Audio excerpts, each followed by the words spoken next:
In today's episode of Rob Konrad Conversations, Shannon Martinez. At that party. And when I woke up the next morning, I looked at my underwear and I was like, okay, there's a little bit of blood because I had never had sex before. And then the story that I told myself and would continue to tell myself for almost the next 10 years was that I lost my virginity to two men at a party. I didn't lose my virginity to two men at a party. I was raped by two men at a party. A traumatic experience put her on a downward spiral. That it was like, I was filled with rage. I didn't know where to put it. I didn't have anywhere to deposit it. And at the same time, there's this part of me that I had this ever plummeting sense of worth or value. That led her into the depths of right-wing extremism. The angriest people in this already kind of angry subculture were the skinhead. The rage and the anger in me really resonated with that like seeks out like. I hated everything. I hated the whole world. I hated myself. So for me, taking the hatred and the self-hatred that I felt up and projecting it out onto specific groups of people was not that difficult. But she found her way out and now helps others who are in the same situation. And she's extended compassion and empathy where I did not feel deserving of that in any way. All people are deserving of empathy and compassion. So you didn't feel worthy of it, but you still were, even though you didn't feel that way. Join the conversation now. Welcome to Rob Konrad Conversations. Conversations with extraordinary people that motivate and inspire, learn, grow, and impact lives. Subscribe now and hit the bell icon for a new conversation every week. Here comes the sunshine and burns away clouds like they never were. Hey and welcome. This is Rob Konrad from Switzerland. When she was 14 years old, Shannon Martinez was raped at a party by two men who took advantage of her while she was intoxicated. Trying to cope with the anger and hurt caused by this trauma, she found support and a place to channel her negative emotions in a white supremacist organization and became a neo-Nazi skinhead for 5 years until she was taken in by a family that changed her mind and supported her in leaving the organization. Now a mother of 7 kids, she fights against extremism, is educating communities and institutions about violent far-right extremism, such as the UN Office of Counterterrorism, the Center for the Prevention of Radicalization Leading to Violence, the National Counterterrorism Center, and UN Women. She's passionate about empowering families and communities and is helping law enforcement officers and policymakers to understand how people get radicalized and helps those who want to disengage from hate movements of any part of the political spectrum. I'm glad she found the time in her busy schedule and family life to talk with me today. Thank you very much for taking the time, Shannon Martinez. Thank you for having me. Thanks for persevering through scheduling nightmares. Life with 7 kids is no joke. I get 3 kids and it sometimes feels overwhelming. So how does it work logistically with 7 kids? It's overwhelming. It's a lot of it is leaning in really hard to imperfection. And, I feel like it's over time, there's more and more sort of numbing that happens. It's like with your first, you're just like, oh, well, everything matches and everything, and by the 7th, you're like, are you legal to go into a store? Okay. You have shoes. I don't care whose they are, what feet they're on. If they match, you're just, okay, we're good. Your standards plummet really quickly. But I think there's also this idea of that you get to more to the core of what is really important. We have, and then you just hold on to that with all you got. And they're at an age now where they can support each other if they still want to. Yeah. And overall, in the large scope of things, they all actually get along really well. There are some little microaggressions inside those relationships. And the older 3 all sort of had their own struggles. The next three, they all get along really, really well. But I have a boy, 3 girls, 3 teenage girls, and then 3 boys. And the youngest girl and the next 2 boys, like, they just have a really, really cool and really special relationship where they do lots of pretend stuff, and they always have these things that they're working on together, and they're like filming television shows and sewing costumes and they do all this crazy, amazing creative stuff together. And so their dynamic has actually kind of been like a driver for a better, like, collected, sort of like family relationship with one another. It's really awesome. The oldest 3 all kind of had their conflicts, but my oldest son, when he was about 14, he was like, oh man, if I continue being such an asshole to my sisters, like, I'm not going to have a family when I grow up. And I was like, thank God, like 14 years of saying that over and over and over again. Like, I was like, it finally like sunk in. And so he's worked really hard on trying to like heal those relationships and cultivate them. And I think that has trickled down to everyone else too. That, it's the unasked for and unfair burden of the oldest kids in a large family, that it's like whatever they're doing is intensely modeling for the rest of the kids about what's okay and what life looks like, and how to be in the world and everything, and which is sometimes amazing and sometimes, I'm sure, really, really a huge and heavy load to carry. Yeah. Well, but there's a great amount of things to learn from that as well for them. So. Yes. They probably don't want to hear it, but if nothing else, I can tell you what not to do as a parent. Like, I've got that down. Like, I totally. Although my youngest is 3, so I'm sure I have like a whole nother lifetime of mistakes to make. Fantastic.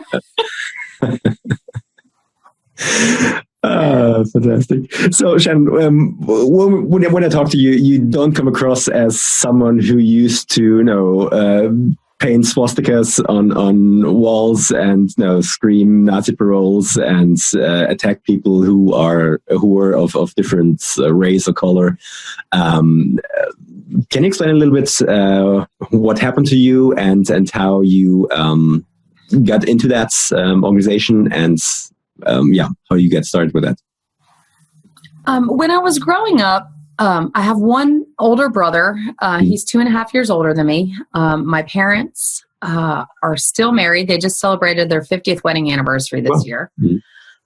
So from the outside, everything looked great in our family. My parents were sort of like upwardly mobile middle class. They both grew up in blue collar working class families. And my dad ended up going to school to become a mechanical engineer. And so they were sort of on this slow upward trajectory into the middle and then into upper middle class.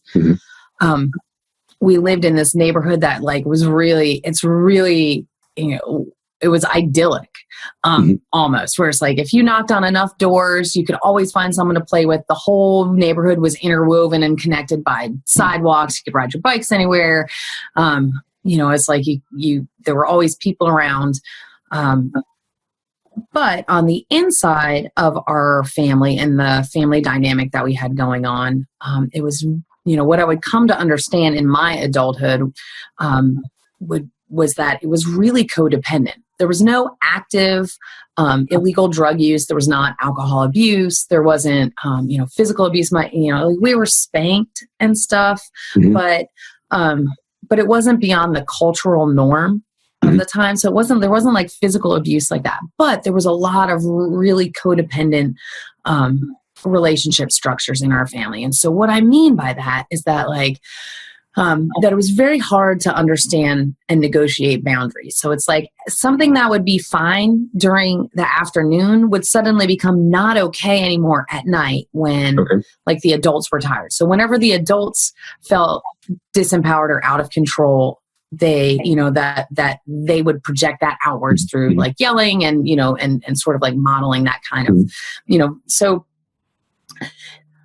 the way I came wired as well, like I've always felt like the black sheep in my family. Always. Like, I literally feel like I came out of my mother saying why.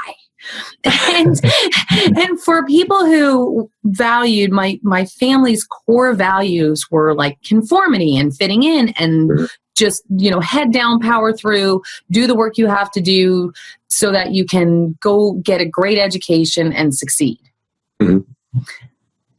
6 years old, first grade, I started asking why I had to do homework. And I was like, if you're telling me that it's so I can get A's on my tests, and that tests are the measure of how well I know the material, if I can get A's on your tests without doing homework, explain to me why I have to do this homework. Okay. It was like this ongoing conflict. I still, as an adult, haven't gotten a good answer to that. Like, I still don't understand why you have to do homework. Like, if, I understand maybe reading assignments and stuff, but I still don't get it. If I can pass the exam that you're telling me that I have to because of your educational system and how it's set up, then tell me why I have to do this so I understand. I'm never showing this interview to my daughters. Yeah. And so...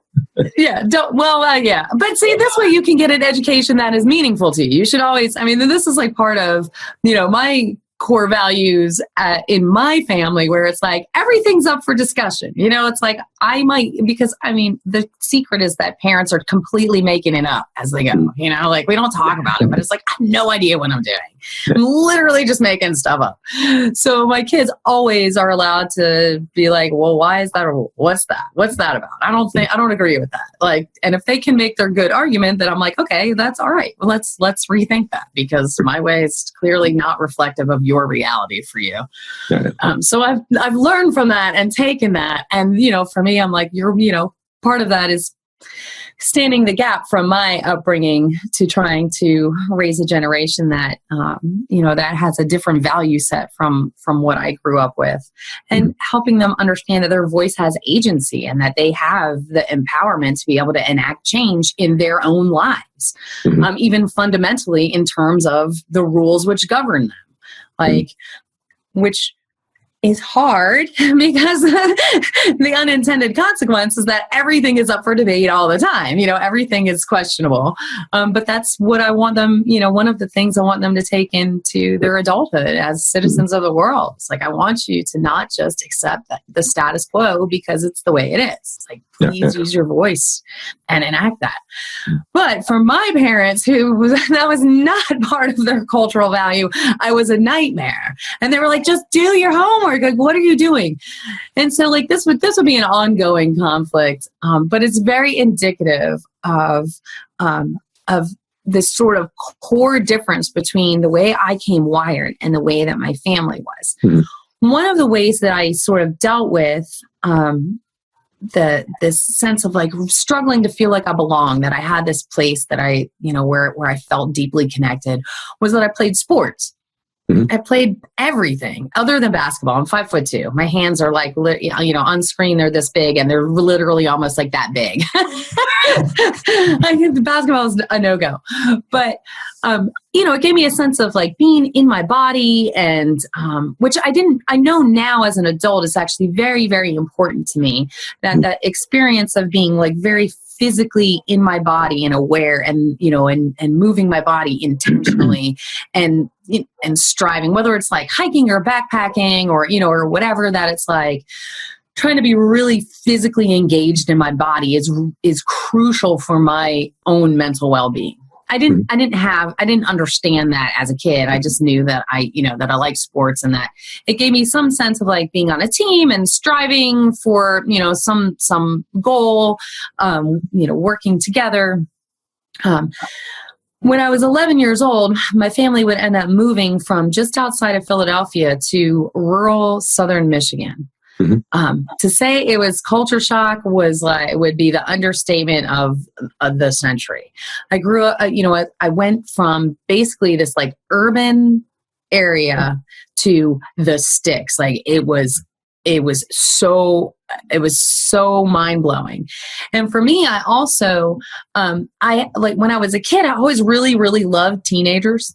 And like, I just revered them, and I couldn't wait to be a teenager. And at 11 years old in outside of Philadelphia where I lived, that put me in middle school. So I was like, I wasn't a teenager, but I was at least in the same school building as teenagers. And like, I thought that was amazing. And when we moved, I had to go back to like primary school, back to elementary school. So it was like, I wasn't, like that whole experience was sort of like stripped from me. And I realized that sounds trite and, not really that important. But for me, in that 11-year-old space, like it was just one more sort of like crucial blow that was dealt to me when in this really vulnerable point in my development, right there at the onset of adolescence. So we moved, and like I really struggled to fit in. Like these people, like I had this hardcore like Philadelphia accent, and the Midwesterners were like, "Are you from England? Like where are you from?" And I was like, "No, I'm from Philadelphia. Like I'm from Philly, yo. What are you guys doing?" And so like it was always sort of this struggle to fit in. And I did make friends, but it was very difficult to develop, that sense of like really like deep belonging. You felt different. So yes, and just inherently. So it's like I already felt different, but luckily I was still playing sports. So like I still had that. I still had some sports that I was playing, and that was still pretty much like a lifeline for me. Playing a bunch of sports. However, at the same time, like I started to understand that like mainstream culture was never really going to be a place where I was going to find a meaningful expression of my identity. I was never going to posit an identity in mainstream culture. So I started in like reading and immersing myself like in hippie culture and like hippies and the anti-war movement. And I read lots of lots of Vietnam War literature, which was just coming out right around then. That it was, the first wave of a lot of the fiction and a lot of even some of the nonfiction that was coming out of the Vietnam era. And I read so much of that. One of my very first favorite books that I remember having, besides On the Road and One Flew Over the Cuckoo's Nest, was the autobiography of Malcolm X. Like I just absolutely loved the radical nature of those ideas and the idea of living out your ideals with your very life. Fast forward to continuing sort of looking for identity in counterculture, and I ended up encountering skateboarders, which like rocked my world, and I super loved the idea of like their physical appearance holding power. That it was like, with their like asymmetrical scene kid haircuts or whatever, that it was like that you could elicit a particular response with your physical appearance that, in my mind as a teenager, I was just like, oh, well, I can tell a lot about you by how you react to me if I throw this thing out there, which is my physical appearance. If I have, radical dress or hairstyles, like that has its own kind of power. I would end up going across the border from Michigan to a high school in Toledo, Ohio. One of the laws, and I don't know if it's still a law now, but at the time there was a law that if you lived out of state and went to high school in Ohio, that you couldn't play sports. That was primarily associated with football, and that they would recruit over the border for football players and stuff. Which, I don't know. It's America. Everything revolves around football. I live in a university town where literally, like, the traffic patterns are determined by football games and stuff. Like people's spending patterns. As a bartender, I work as a bartender, and as a bartender, if the team loses, like, I know I'm going home with no money. That there's like this collective sorrow. So, it's like football. Just I don't know. Just for whatever reasons is just so caught up with so much of what we do in America. But what the effect was on me is that I could no longer play sports. So this sort of like last lifeline. And I thought maybe though that going to school in a better quality school, and also in a private school where it was like there would be a lot of people coming from lots of different schools that maybe I would be able to negotiate some of the like social structure a little bit better. And it wasn't like, and I was well liked. But a sophomore year, I was elected class president. It wasn't that I wasn't well liked. It's that I really struggled to have those connections that felt really deep and meaningful, and to really have a sense of belonging, that there's a difference between people liking you and liking being around you than where you feel like, okay, these are my people and they've got me. Where you have a sense of connection and being connected to a certain group of people. And a deep connection beyond just like, hey, this is, we're friends or whatever, that there's some sort of part of that is different from just being like, we're friends and hey, this is the place where I belong. So I did mock you in and I did stuff like that. And that was fine. But it didn't it wasn't like the same, like you weren't like, oh, the security council really kicked ass today. It wasn't the same as like, we just won the championships. Yeah. Like it wasn't the same sort of thing that was feeding me. In between my first and second year of high school, I would end up going to the aforementioned party, and I would end up being raped by two men at that party.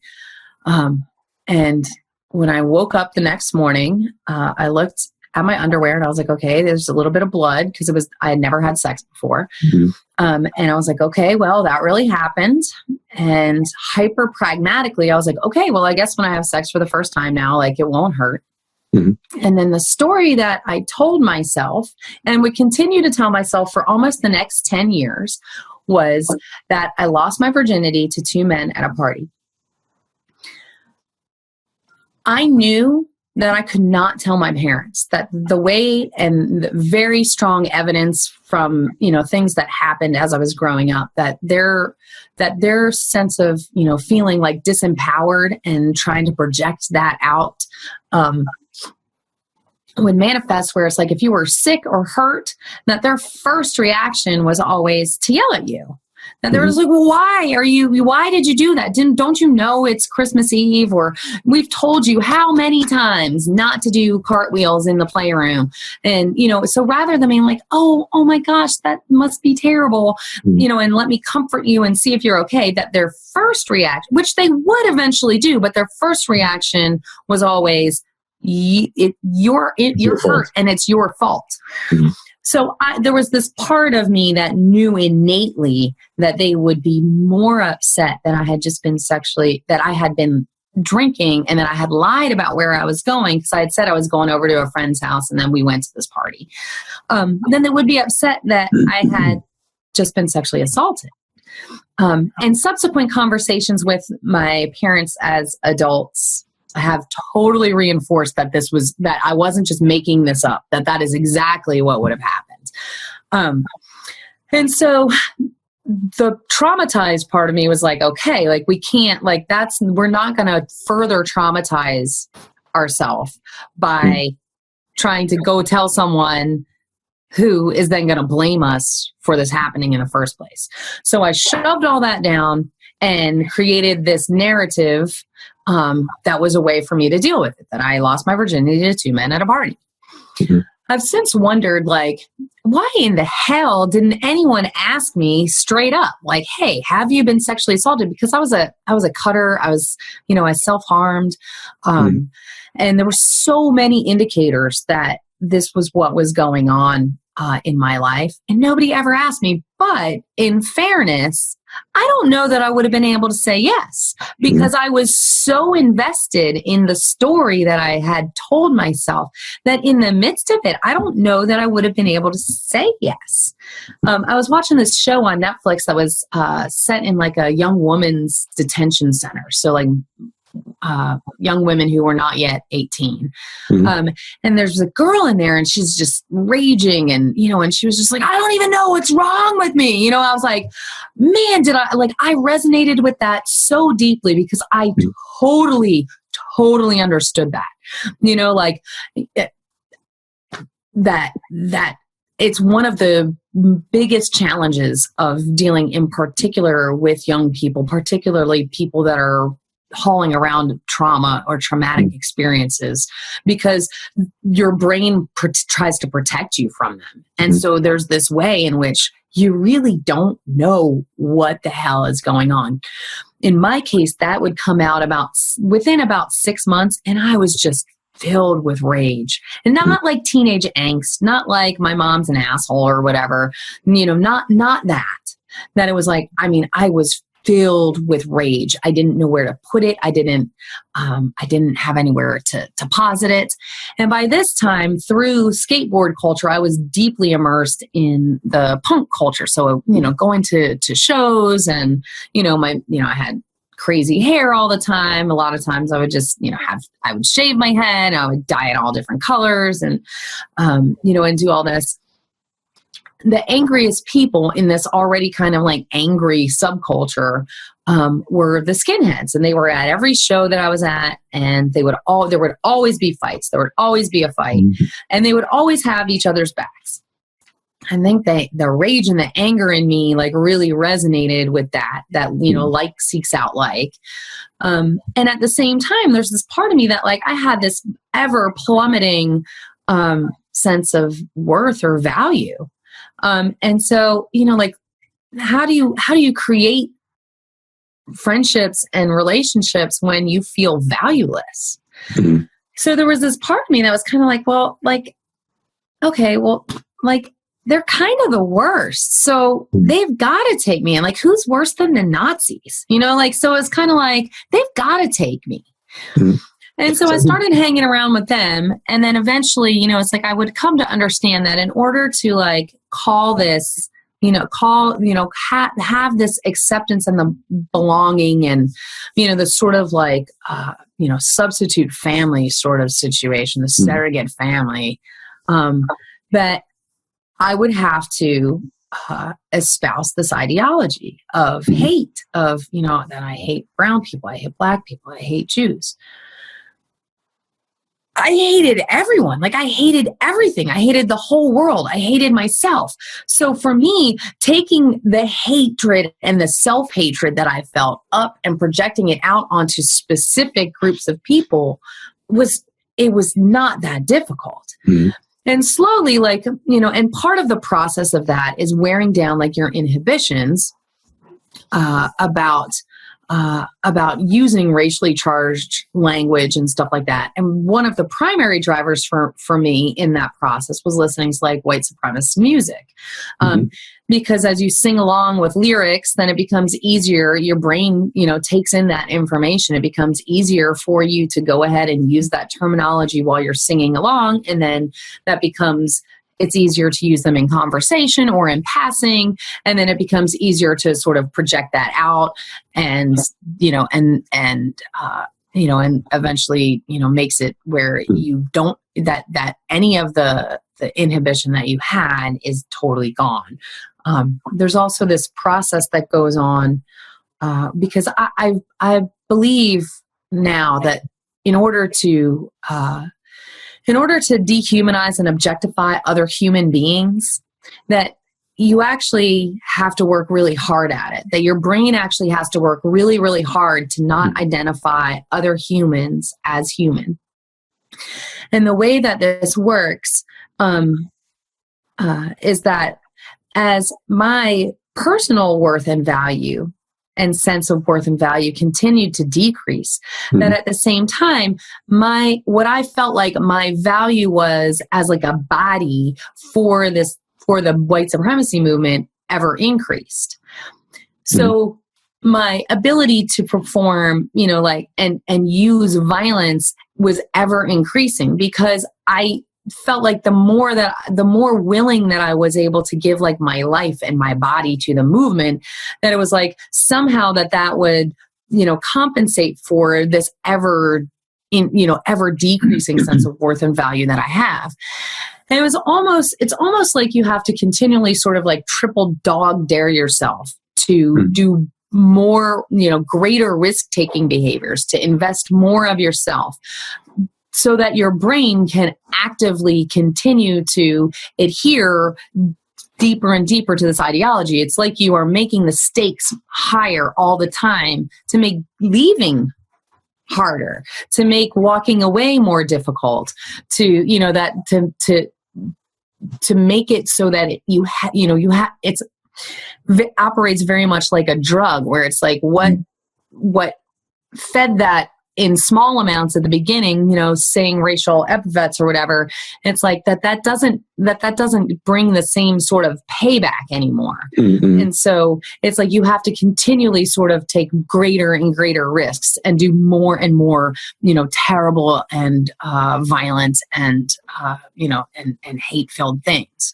That's sort of the cycle of, and it's like when people are in that part of their allegiance and their adherence to hate or violence-based movements, they're almost untouchable. There's almost nothing that you can do. Like, you're not going to reach them at that point. So how long did this process take from when you first started to associate yourself with this organization or this ideology until you went, we were full-blown skinheads? So like full-on Nazi. Yeah. So how long did it, as you described? It was probably the first part of that process was probably between like 6 months and a year. Mm-hmm. And as you sort of learn the jargon and, sort of like the nuances of the subculture and stuff like that. And at the same time, because I am who I am, that, it's like I read a lot of, I read Mein Kampf and I read the Turner Diaries and I read a lot of the classics of white supremacy literature and stuff. So it was like fact gathering and information gathering or whatever. But by that point, it was like my mind had been so twisted and it was using, it was coming about this like meeting my broken and twisted needs, that it wasn't like, oh, hey, this is bullshit. Like, this is terrible. Like that was not how my brain was processing that information at that time. So it was probably about a year until I was really kind of like full on. And then I would continue to sort of escalate and, to ever increasingly risky behavior, and hate-filled behavior over the next, about 4 years or so. Like what, for example? Like there was a point where I was like running guns and like taking, unmarked guns and running them, selling them across the country. That there would be bigger risk-taking behaviors of flyering targeted neighborhoods and targeted audiences. And by that, like, I mean, like hanging flyers, or putting handbills under people's windshield wipers and stuff like that. There were always fights going on, whether it was like with, like anti-racists, which are now like, are now in the embodiment of like Antifa or whatever, that there was always like this, the anti-racist skinheads or the anti-racist punks that, it was just a different expression of violence.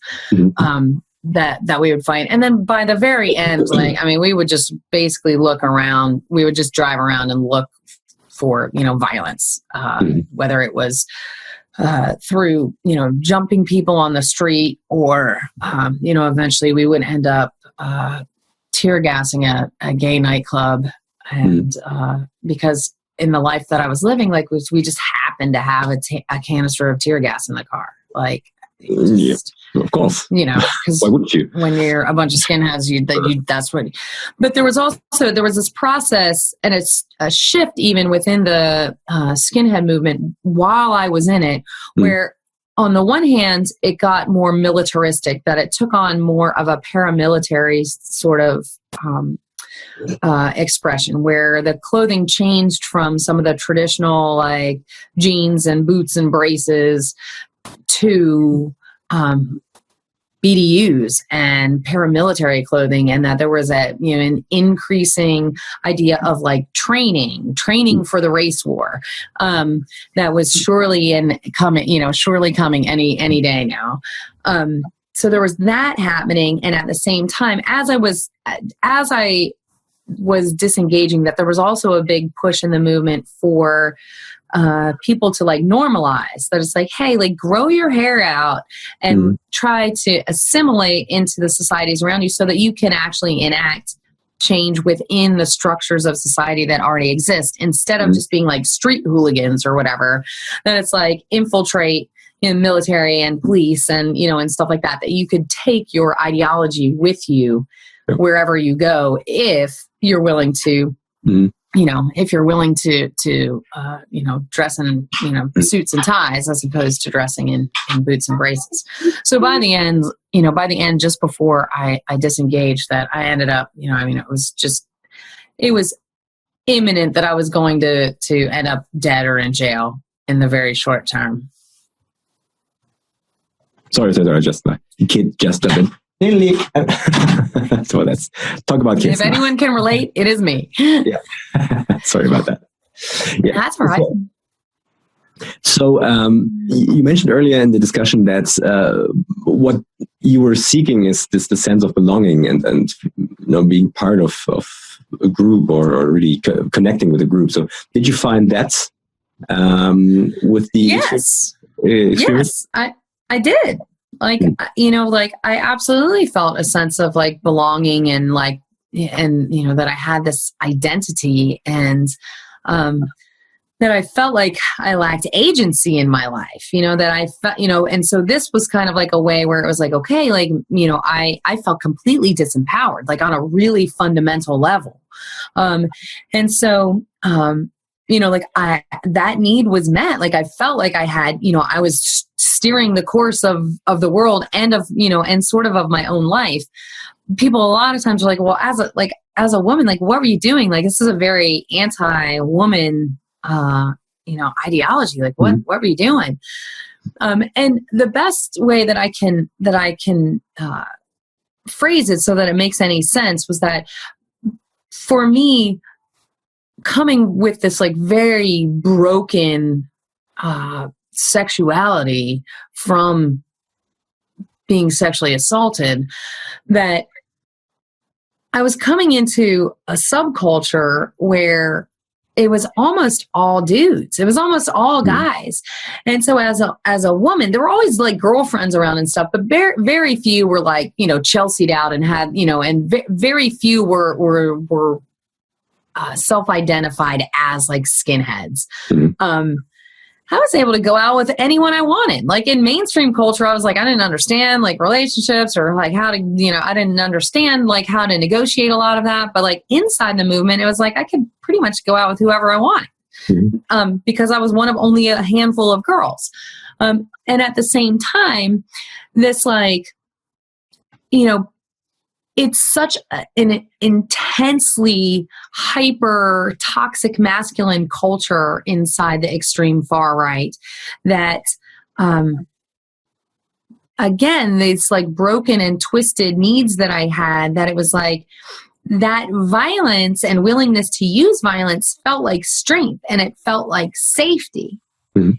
That it felt like to me that I was like, okay, well, these are people that, you know, like can keep me safe. Even though so many of my relationships, my interpersonal relationships while I was in the movement were hyper violent. It's a, you know, it's a movement based on objectifying and dehumanizing people perceived as weaker. So women don't fare well at all inside the movement. There's this lip service to like women are sacred vessels bringing forth the new, you know, new white nation and all this stuff. And, you know, this targeted draw to women, you know, like looking for more traditional roles that as we are in this modern age of trying to negotiate and find the balance between women working and, you know, having families and, you know, that we still don't really have that figured out very well, particularly in America where there's no, you know, there's not paid leave and there's not really support for, new families and stuff. That it's like, we're still really, really, really negotiating some of that. So there's this, they utilize that, the extreme far right utilizes that to target and say, hey, like, you know, women are meant to have children and be home, and like they shouldn't be in these spaces that men are in, and that you were created to be like our helpmeets, and that they co-opt a lot of the stuff that's used by like fundamental Christians and stuff to as this way to like draw women who are obviously looking for, it's like you're looking for like safety and protection in an environment that makes sense. And so my like interpersonal relationships were just a violent disaster. Like I was in very physically and emotionally abusive relationships for most of my time inside the movement. But, the way that it works, that it's like that fed exactly my self-image of myself at that time. Like I felt worthless and valueless. And so being in those kinds of relationships completely were, feeding what I felt, what I felt about myself anyway. And so like that was, that a lot of times people are like, well, I don't even understand like how a woman would end up being in that. And so hopefully that kind of, sheds, and I'm sure that there are other experiences as well besides mine, but from talking to other women who have been radicalized into violence, that seems to be a very common piece and parcel of that. The other thing that's going on that we're only starting now to really understand, even the beginnings of the way that human brains and bodies deal with trauma and how we process trauma.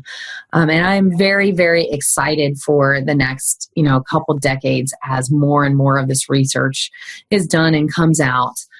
Because I think we will have so many more skills and tools to help people to process trauma more effectively and efficiently.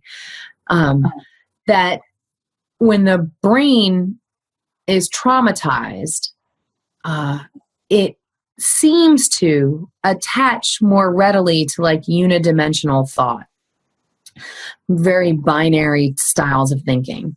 And my thoughts about this are that by creating a very black and white world, that your brain, which is essentially sort of injured, doesn't have to negotiate the complexity that life actually entails.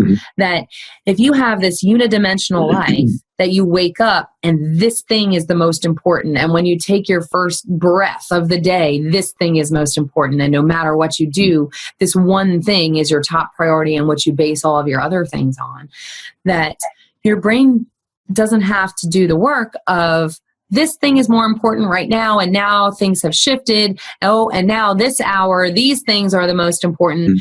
That your brain is not equipped right now to handle that. So it readily attaches itself to unidimensional living.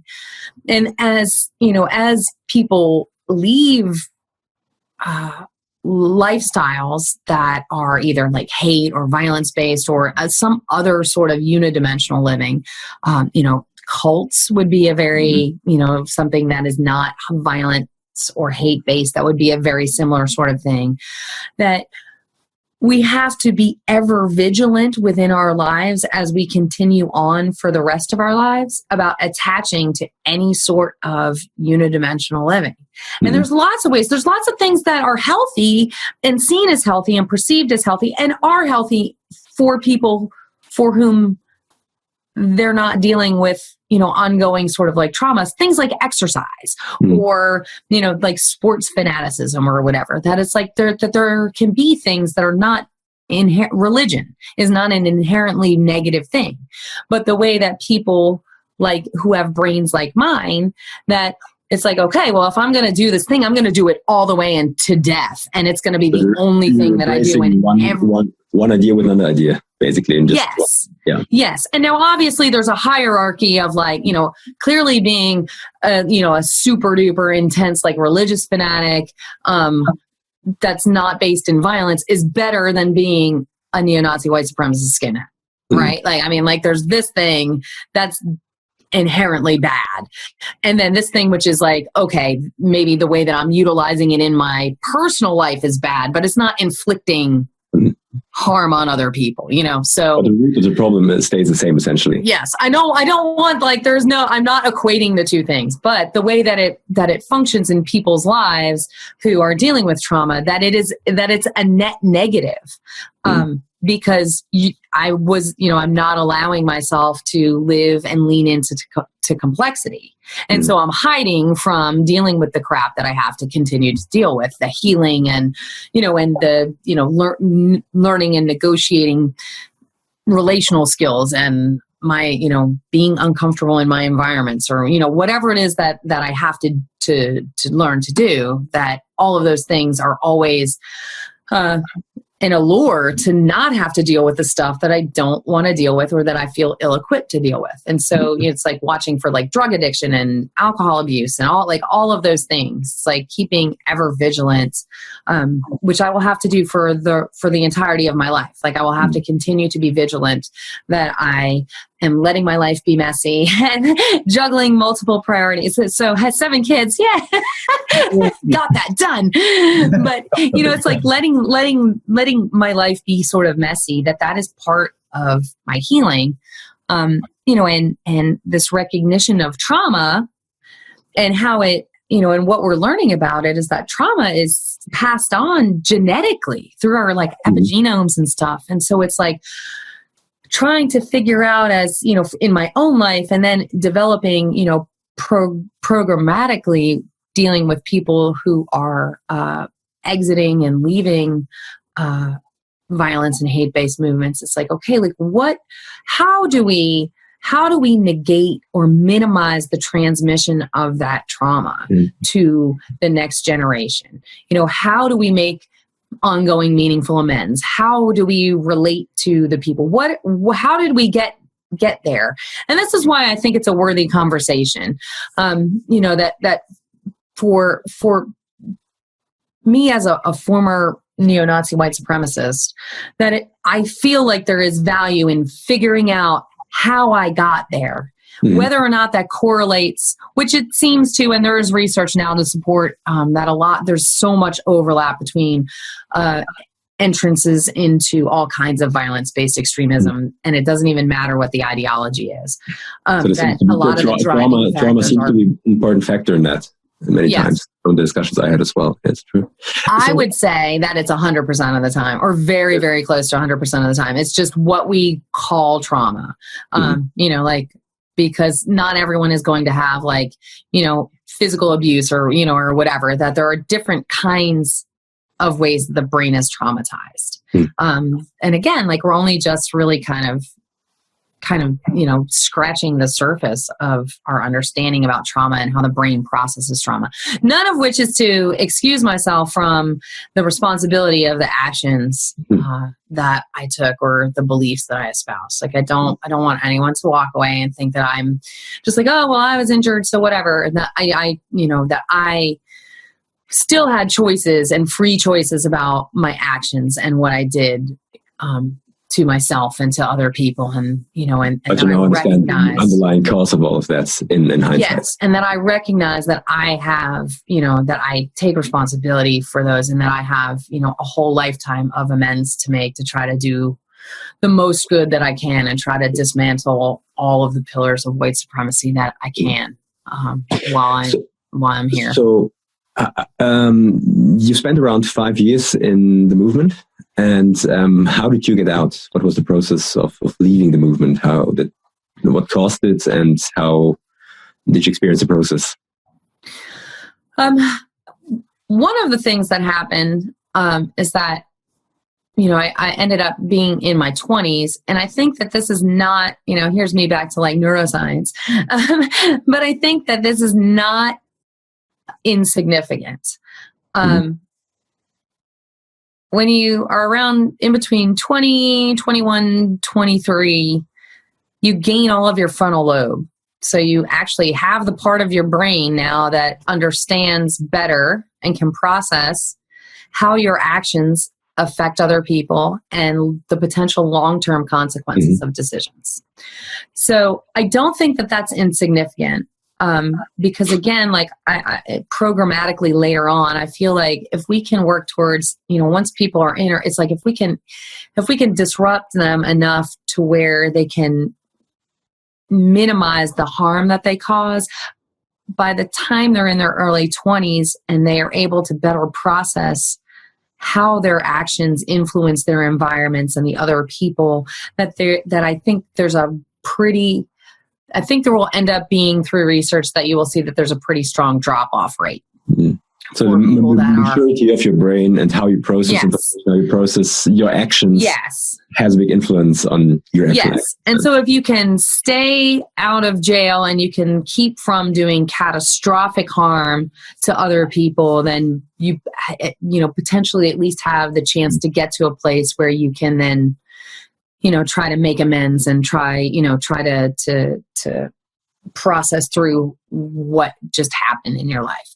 But for me personally, so I'm like, going into my 20s, my parents were finally, because I would leave home and I would end up coming back, and for a lot of, until I was an adult, I would get picked up by the police as a runaway and sent back home. But my parents were finally like, dude, you can't come home anymore. Like, this is too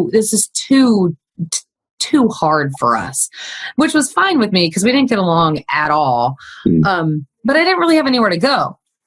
And I was going out with a guy at the time who was in the Army. I lived in a town my parents had moved to the southern U.S., and I was living in a town where there was an Army base. And I was going out with a guy who was in the Army, who was a neo-Nazi white supremacist skinhead. And his mom said that I could come live with her. I had met her previously when he had gone down there on leave. And she was like, oh, well, you can come live here. And she was a single mom. She had 3 younger sons who she had 11-year-old twins at the time and a 9-year-old son. And she had been recently divorced. And she let me come live with her. While the guy I was going out with finished up his Army training. And then he was going to be in the reserves.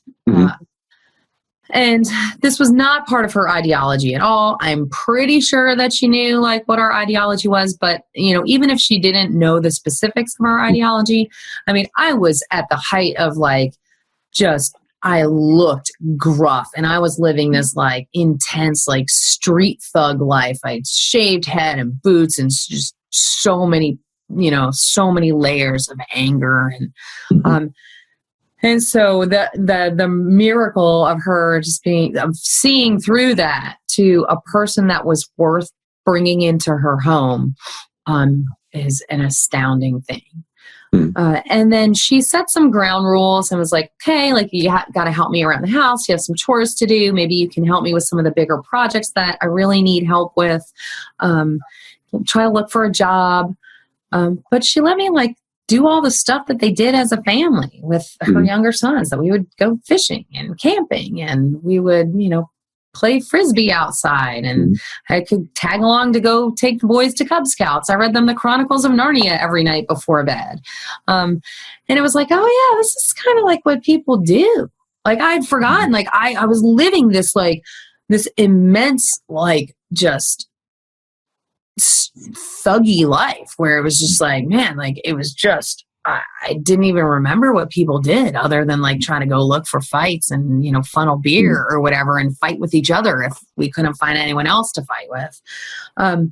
And I think some of it too was that her taking me in broke the, in my case, was a physical echo chamber that I lived in, that I always, since the time I was 15 and I left home for the first time, I lived primarily and almost solely with other neo-Nazi white supremacists. And so by coming into her household, that's broken, so that there's a disruption in this amplification effect that's happening. And also by living in that house, it created enough stability in my life too, that it was enough where, I wasn't thinking about, okay, where's my next meal coming from? What's going to happen? Am I going to jail tonight or whatever?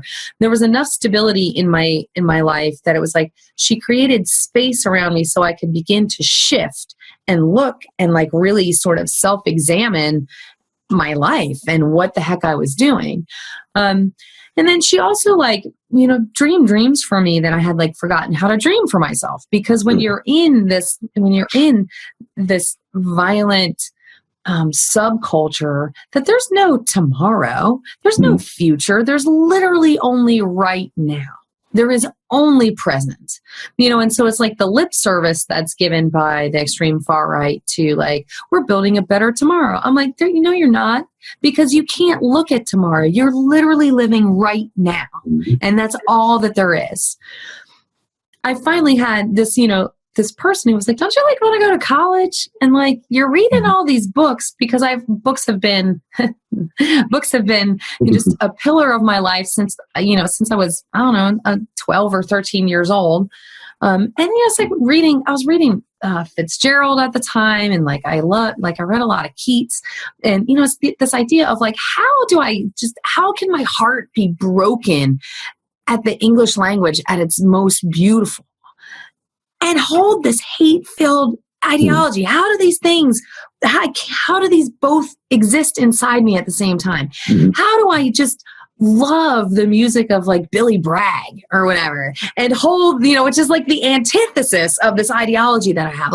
How can I hold these two things as co-equal in my mind? And so that process there, that was part of the self-examination. And then she also, in the process of having me in her house, that she also was just okay, well, if you're going to go to school, there's things you're going to need to do. And she helped me connect with those resources, to go find addresses, to help me get postage, to write letters and help me mail those letters, help me take the entrance exams that I would need, and not just be you should do this, but I'm going to make sure you have number 2 pencils. I'm going to put you in the car, and we're going to go, and we're going to do this, and we're going to make it a whole day when you get out, and we'll, have, taco fiesta night, or, whatever. So she basically offered you an alternative reality to the reality yes. you used to, plus your structure to orient and she yourself. saw value in me, and she extended compassion and empathy where I did not feel deserving of that in any way. I used to say that I didn't deserve it, and then somebody took me to task for that, and they were just no, all people are deserving of empathy and compassion. So you didn't feel worthy of it, but you still were, even though you didn't feel that way. So now I've changed how I talk about that, but I felt worthless. I felt that any investment in me was worthless. I was this is not going to be a good return on your investment if you're investing in me. But she did it anyway. And then within I think I lived with her for about 9 months, I think just shy of a year. And I ended up moving back home and going to a local community college for a year to demonstrate academic proficiency, so that I could go to this great books college that my brother was 2.5 years older than me. And so when he was looking at colleges, I stumbled across this place called St. John's College. And it's a hyper traditional liberal arts college. There's no majors, there's no minors, there's not really any tests. Everything is graded on your participation and your papers that you write that you have to verbally defend.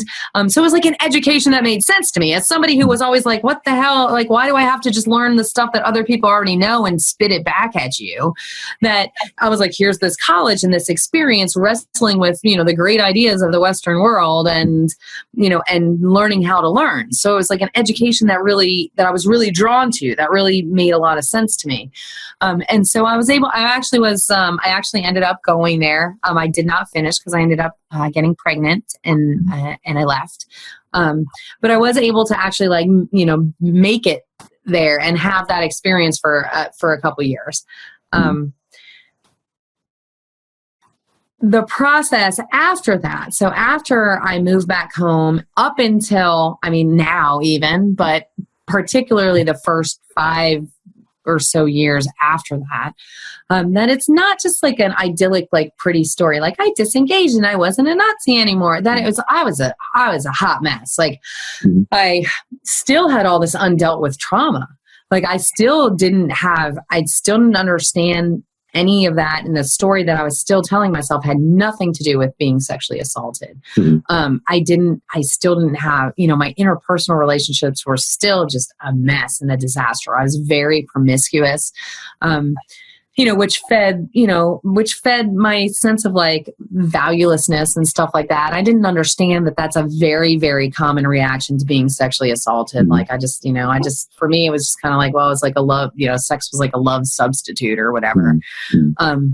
And just, it would be years and years and years until like the height of my sort of like personal violence of responding with, the same sort of reactions that my parents would have, whereas if I felt disempowered, that I would, rage outwardly.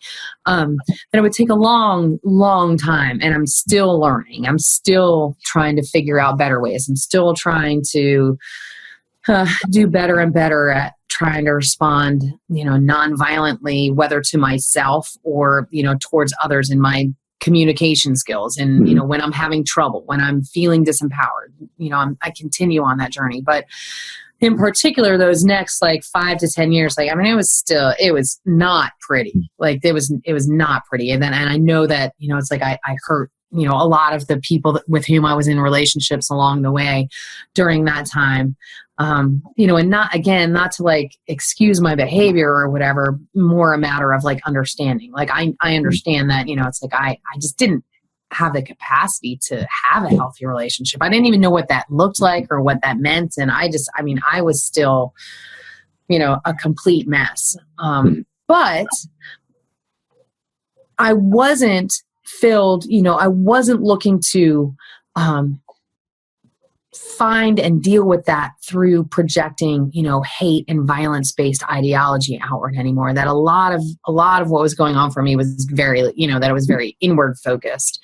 But there was at least this, this break from that ideology, and a commitment to future.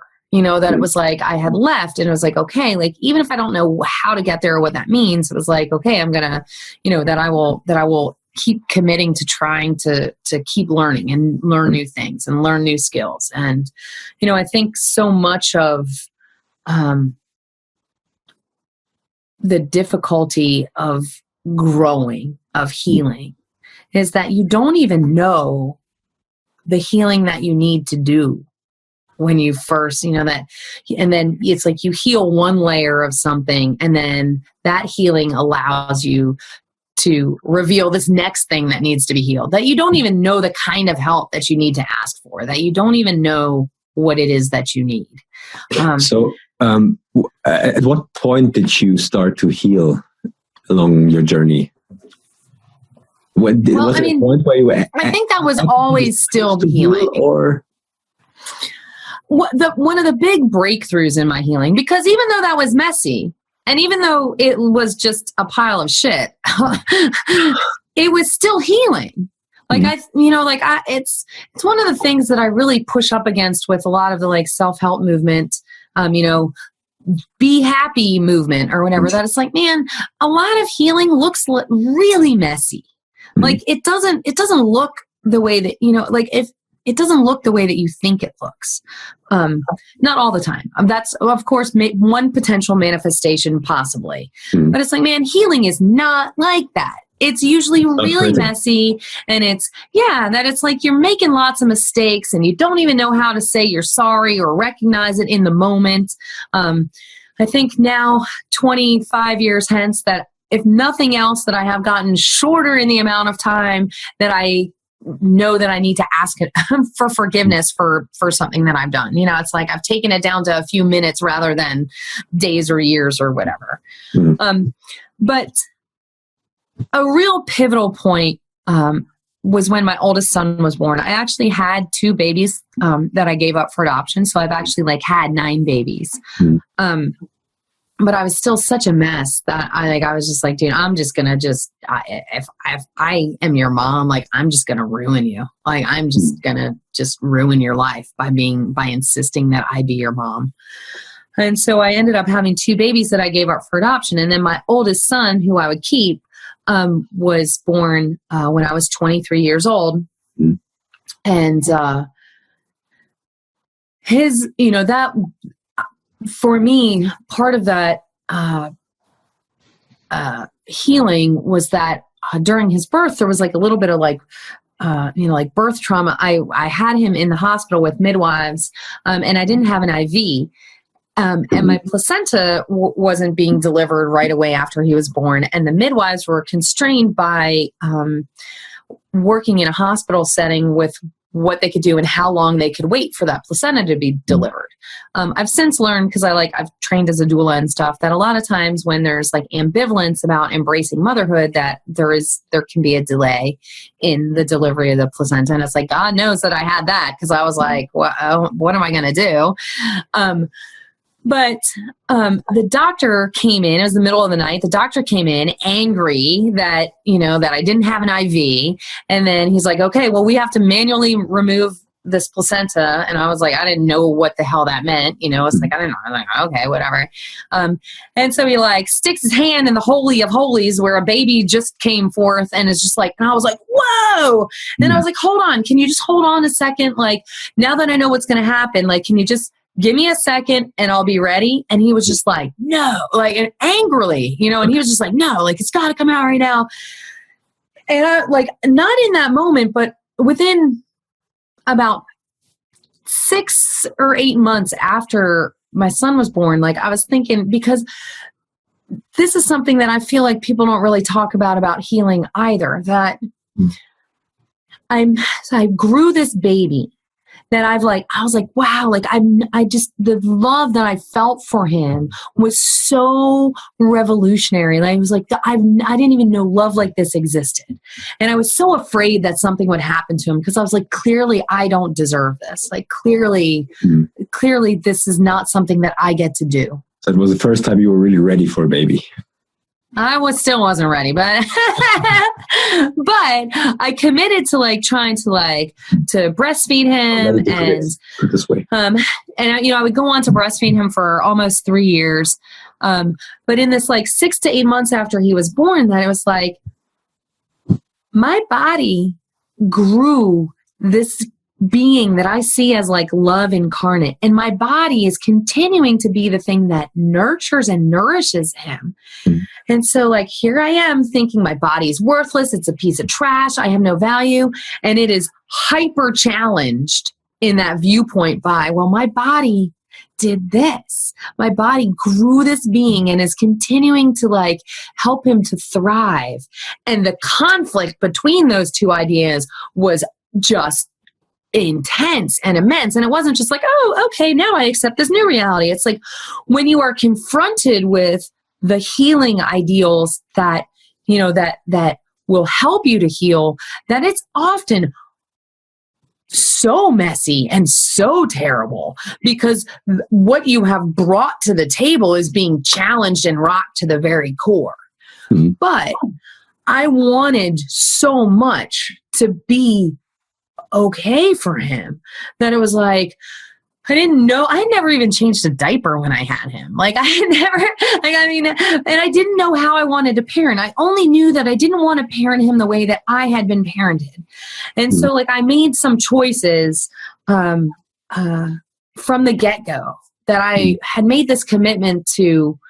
So at the age of 23, that I was like, I choose to be completely open and honest. So like, if I'm running late for a meeting and it's like, dude, I don't know, I just don't feel like getting out of bed, I'm going to be like, I really just chose to sleep in this morning. I'm running late. I'll be there as soon as I can get there, come what may or whatever, rather than like I have a flat tire or, whatever, and that's, I've committed from the time that I was pregnant with him to like radical honesty.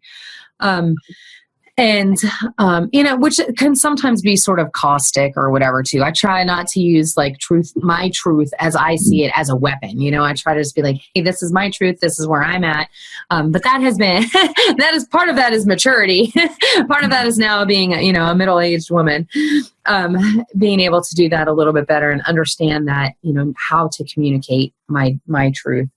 And then, and part of it, and the other choice that I made when he was born was that I was going to do all that I could do to not transmit all of my trauma and bullshit and hate and anger and everything that had been done unto me to him. Insofar that I had any power to be the place where generationally that dysfunction died, like that was, I chose to take that on so that I would not pass that on. Okay. I mean, it was messy, and we essentially grew up together. But now, like a couple years ago, I was closing the bar that I was working at. It's primarily a music venue, and he was there.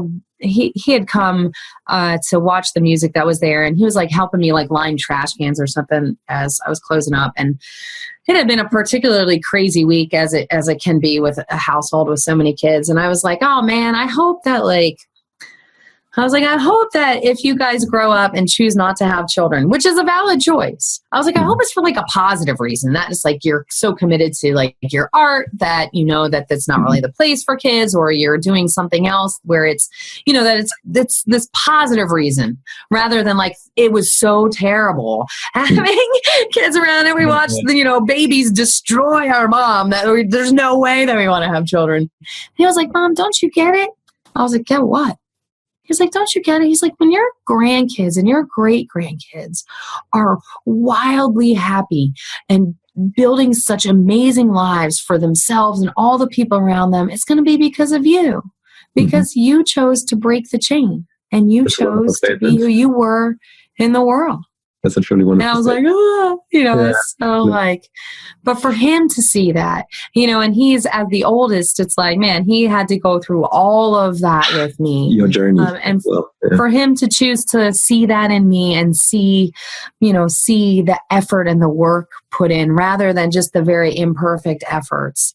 I'm still crying. I'm crying right now thinking about it. That it's like, may we all have that moment where someone sees everything, sees what we've been trying, the essence of everything we've tried to do. Respects you and is grateful for what you did for your family. Yeah, that's wonderful.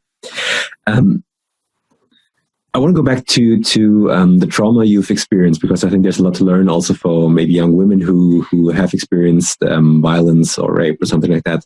And so we talked before, and you agree that it's okay for you to ask these questions and Absolutely. You're open about that.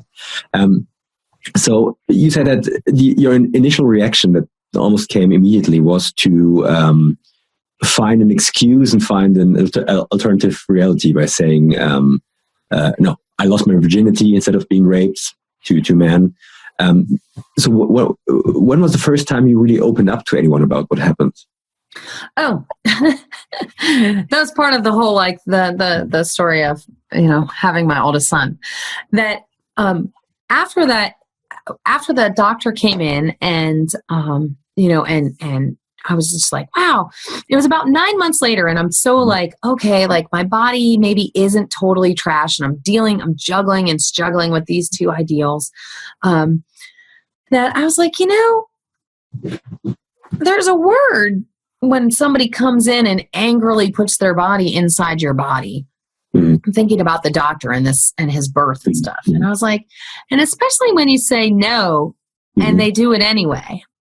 I was like, oh, there's a word. It's rape. It's rape. That's rape. When somebody angrily puts their body inside of your body against your consent. I was raped I didn't lose my virginity to two men at a party. I was raped by two men at a party. And it was in so many ways. And I was 23 years old. This happened when I was 14. I was almost 24 when I was like coming to this understanding. It was pretty close to 10 years afterwards. I was flooded with relief because I was kind of like, everything makes so much more sense now. Like it makes so much more sense how looking back and like, how the hell did I become a Nazi? How did that even happen?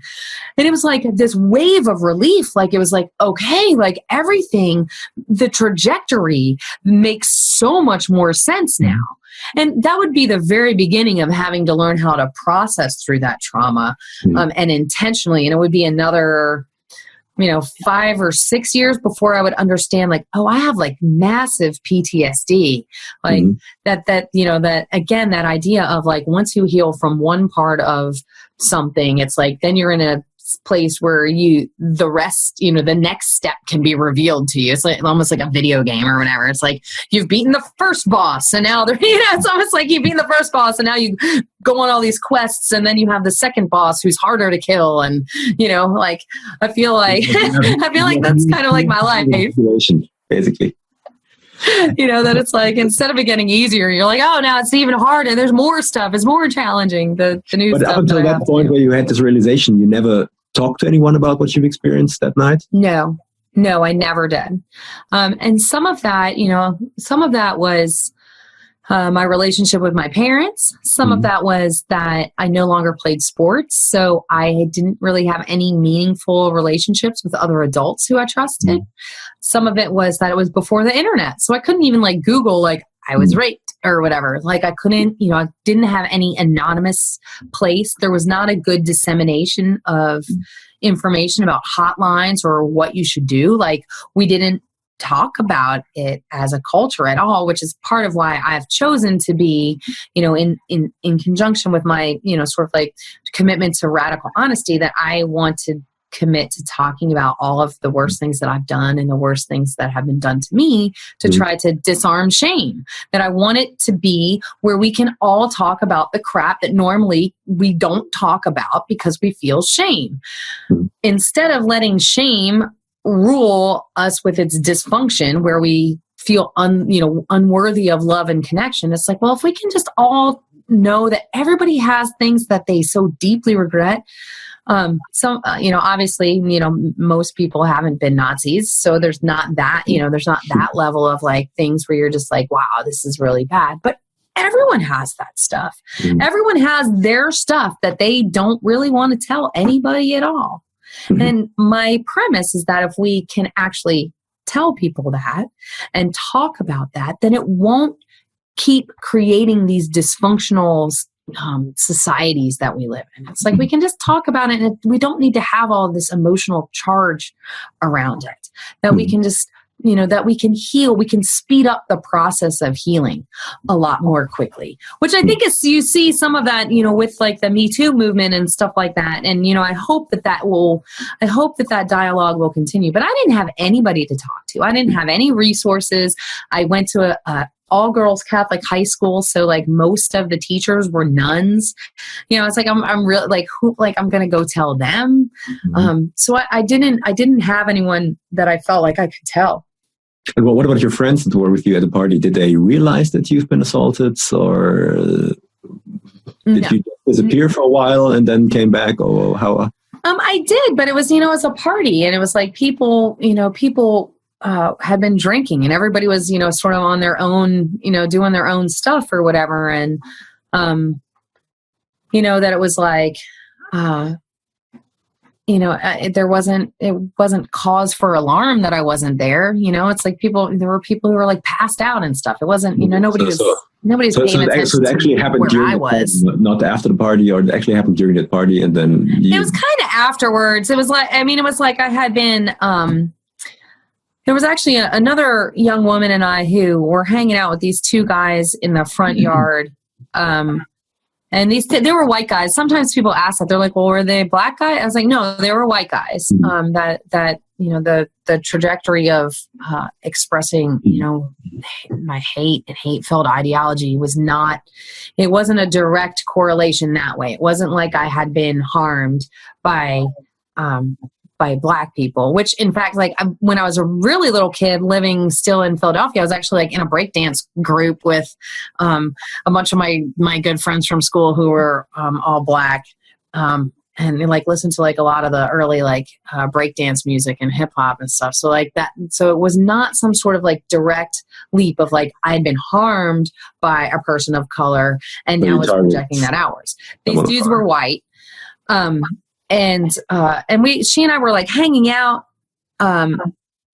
outside with these dudes. And I remember, I remember bits and pieces, like I have hyper specific memories. Like I remember what I was wearing.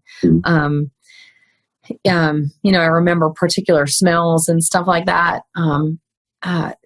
That's, again, just the curious way that your brain deals with trauma. It's like, there's parts of it that I have no memory of, and then there's parts that I have hyper specific memory of.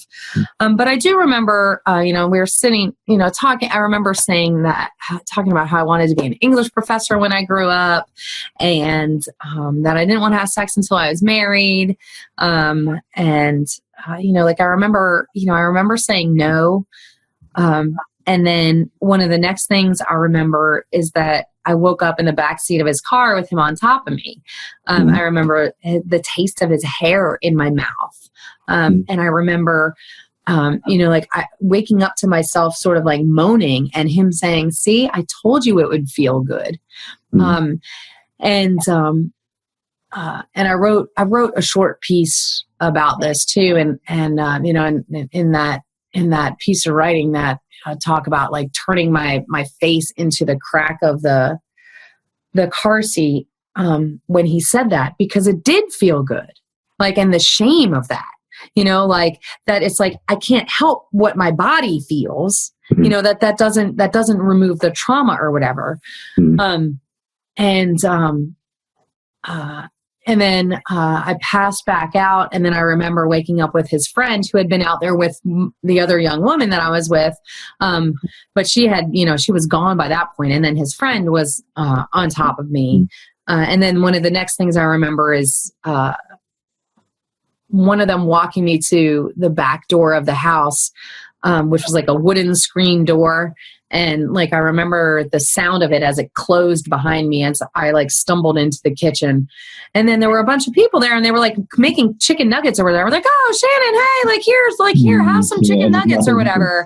Like, yeah, like, it was like, and, I remember sitting there, in exact, what I was wearing, having this, bright white paper plate with this glob of ketchup on it and these chicken nuggets. And I remember the chair that I was sitting in eating these chicken nuggets. So it was this very sort of like surreal, hyper memory, like and then ins and outs of memory. Okay. Yeah. Did you know the guys beforehand, or was it someone that you... I didn't, and they were much older. They were definitely like dudes that were like in their 20s, and were not people that we like regularly hung out with. Like, I'd never seen them before. They just, they had just showed up at this party. It was the party was like way out in the middle of nowhere in like super rural Michigan. So it was like, it's kind of like if there's a party, anyone, it's like there was nothing for anyone to do. So it was like if there was a party, it was like everybody was going to show up for that party. So I had never seen them. I didn't know who they were. There was, there was no way for me to even like report them or or whatever. So you never reported the incident, and you never saw them again? Okay. No. I don't think I ever saw them again. So there was no even from now there wouldn't be a way to kind of make a connection who that could have been. Okay. And and the way that reporting works, like I don't even know, like the people who go on to report their rapes, like I admire them so very much, because you have to relive the trauma over and over and over again. There's just something that I read just today on Facebook. That was an article about a young woman who killed herself after like having to hold up her underwear at her own, like at the trial of her rapist. And it's just like the trauma that you have to relive in order to report is so immense. That we've got to do better in terms of how we take in rape report cases, and it's the only crime that's reported where people don't believe the victim. That if you report like, hey, my stuff has been stolen or whatever, some guy came by and hit me in the face, the cops aren't like, well, prove it or whatever, and it's not the individual police, it's the way that the system is rigged. That it's like that the burden of proof is really on the victim of rape. Like that. And then you were intoxicated as well, so that probably plays into the equation as well. So you were drunk, so who knows what really happened. Yeah. Yes. Yeah. So what do you say to a victim, whether it's a boy or a girl, or a man or a woman who experienced this? Should they report immediately, or what is it now that you've went through this and that you probably talked to other victims as well? What's the best reaction to that? I would absolutely positively find someone, an adult that you trust in your life, and let them know. And if not, then you can let me know. You can contact me through whatever, whatever means are connected with this video, and you can absolutely, connect with me, and I will help get you resources that you need. If you don't have an adult that you can trust in your life, Google, I was just raped, I need help. And there will be crisis hotlines and different things that come up that can help connect you with resources, and they can be as anonymous as you need them to be. If you do not have, if you feel still physically in danger, or you are, physically brutalized, go immediately and go to an ER. Make them run a rape kit on you. Ask for copies of all of the records before you leave. Have them on your person so that you have copies of them, so that should you choose to go report, that you have control of your information. Even if you decide not to report for so many reasons that people decide not to report, you will at least have taken this step. However, try to have a supportive adult with you. Ask in the ER. There are advocates, sexual assault advocates, who are affiliated more and more with hospitals so that they can be with you, because getting a rape kit tested can be traumatic in and of itself. They've got to do lots of swabbing, and, it can be very clinical. And so try to bring someone with you that you trust, but do not keep silent about it. It will destroy you. Even if you are afraid, and there are so many reasons to be afraid, because it's your dad, it's your uncle, it's someone in power, it's your boss, it's, somebody who the whole rest of your community looks up to, or whatever. Tell someone that you trust. Connect with the resources that are out there. They're, as we've, over the last 25 years, we have gotten so much better about at least having the beginnings of some rudimentary services to help people who have been sexually abused or sexually assaulted. Make use of them. Were you afraid that no one would believe you? Was that part of the reason why you didn't tell your friends? Or your parents, you explained that they were kind of pushing back or accusing back to you, whatever it was. But were you ever afraid no one would believe you when you tell anyone? I don't think that was my fear. I don't think my fear was that no one would believe me. I think a lot of it really is that, I really felt like I was, that I was going to be that my experience was going to be diminished. That it was okay, whatever. But you were at a party and you were drinking, so what do you expect, or whatever. That it wasn't that I thought people would be like, no, you weren't. That I think where my fear really lied was that it was going to be well, what did you, the whole idea of well, what were you wearing or whatever. And it's and we have a lot more dialogue about that out in the open now about what difference does it make what I was wearing? That doesn't give someone the right to violate me. So we didn't have any of those discussions going on or whatever. And so I really think it was that idea of being blamed for this happening to myself. I don't know. I'm speaking now as that was 30 years ago this year. So it's trying to really, really tap into, how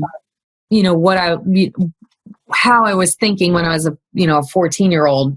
Is some of this is projecting backwards on that, but I really think a lot of it was really just being afraid that I was going to be blamed for, and that I was going to be in trouble.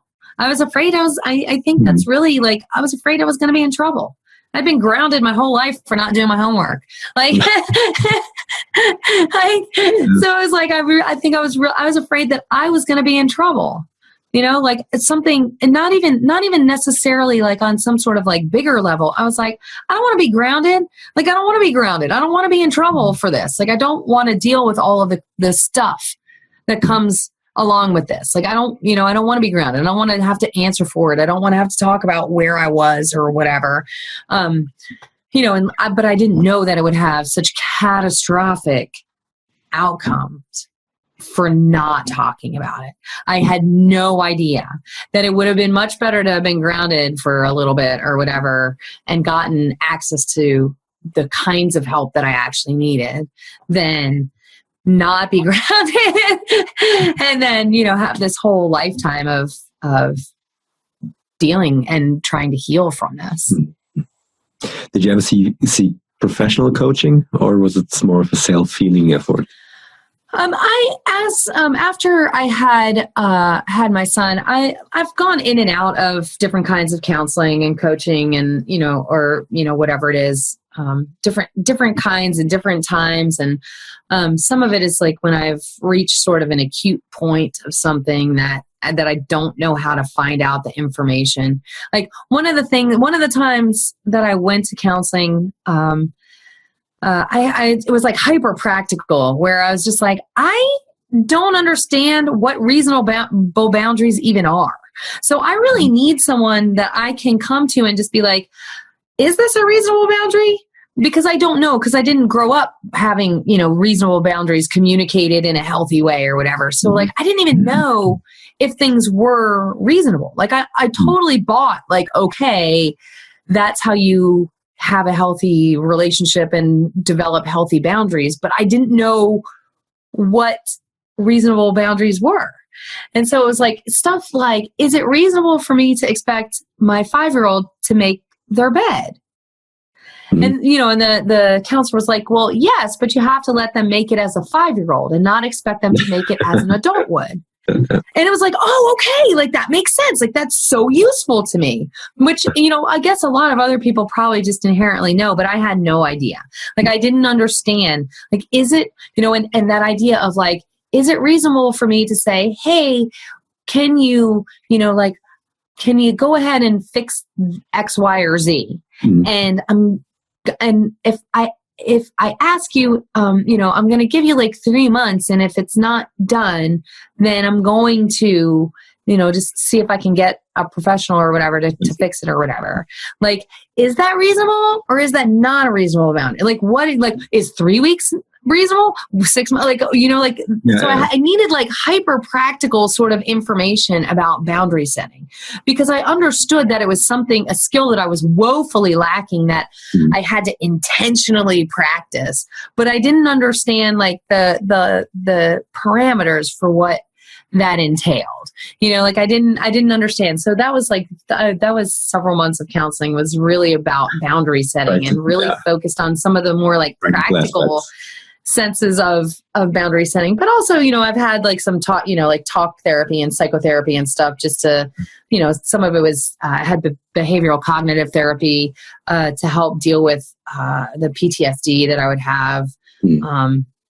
Some of it was learning how to, was help identifying when I was in like a triggered moment or whatever, like learning to identify like, okay, like I'm freaking out because I've got 3 kids under the age of, 6, and like my house is a mess, and like, but I'm not responding with the appropriate amount of of urgency about that.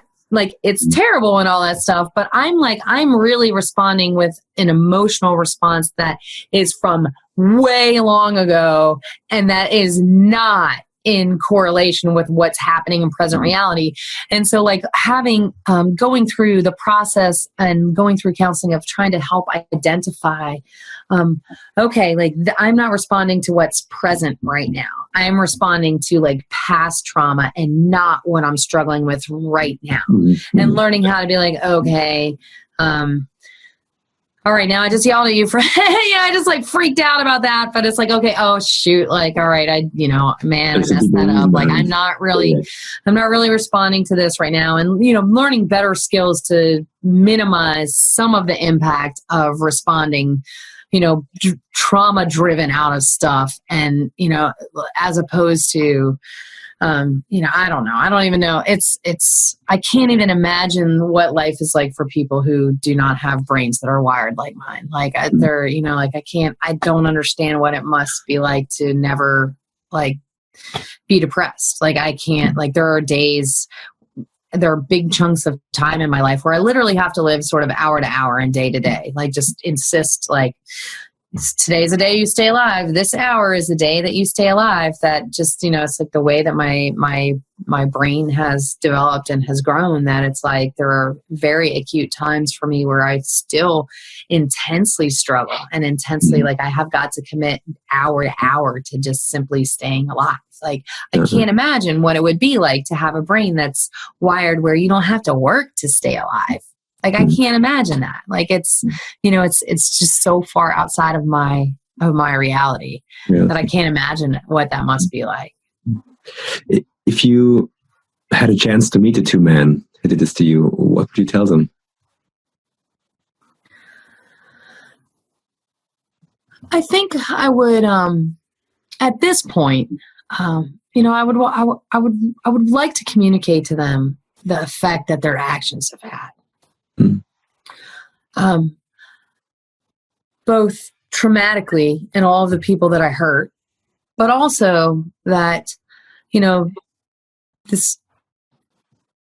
immense amount of good that I would not have the intensity of desire of putting out as much good as I can into the world, of undoing as much of the harm that I have done. And if that had not happened to me, like, I don't know who I would have been, but I would not be this person. And this person is someone who, is just so passionately trying to live a life that has meaning and to, help as many people in my sphere of influence feel deeply and truly loved as I possibly can. And I don't know that I don't think that I would have had the same level of commitment had they not chosen to violate me. So I would like to communicate both of those things to them, and just, and to offer forgiveness. Like you don't even know the harm that you caused. Like you don't understand. And that, that I think that that's one of the things that, that we do really bad at when we utilize violence in our lives. But we don't understand that it's not just towards that one person. It's like their actions now, everyone that I encounter for the rest of my life are affected by their actions. Everyone. And therefore, everyone's, the lives that touch the lives of the people that I touch are affected. And it's like, that's something that I would like to communicate to them as well. But also just that, that I forgive them. That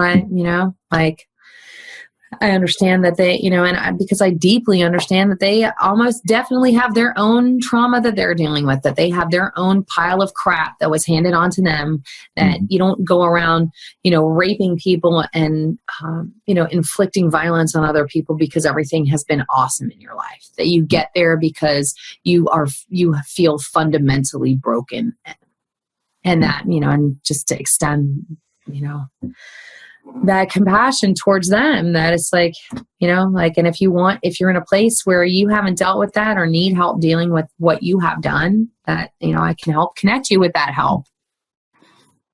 You're a wonderful person. Definitely. Not all the time. Gets me when the toddler's refusing to nap. It takes a lot to have this kind of mindset.